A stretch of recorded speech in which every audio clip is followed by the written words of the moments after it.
میرے نبی پاک علیہ السلام نے فرمایا قیامت کے دن ایک آدمی کے لیے جنت کا دروازہ کھولا جائے گا، وہ دوڑتا ہوا جنت کی طرف جائے گا، جب دروازے کے قریب پہنچے گا تو دروازہ بند کر دیا جائے گا، وہ پھر آئے گا، پھر دوڑے گا، پھر جنت کے قریب جائے گا، پھر وہ دروازہ بند ہو جائے گا، پھر مایوس ہو کے آئے گا، پھر کہا جائے گا واپس آ، کھل گیا دروازہ، کئی بار آئے گا، کئی بار جائے گا، روئے گا، تڑپے گا، پریشان ہوگا، فرشتے سے کہے گا یہ میرے ساتھ کیا ہو رہا ہے؟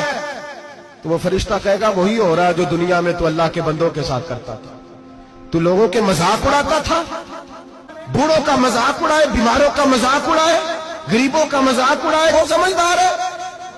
میرے نبی کریم علیہ الصلوۃ والسلام نے فرمایا رب کریم کے فرشتے کہیں گے تو بندوں کے ساتھ ایسا کرتا تھا، آج تیرے ساتھ ایسا ہوگا۔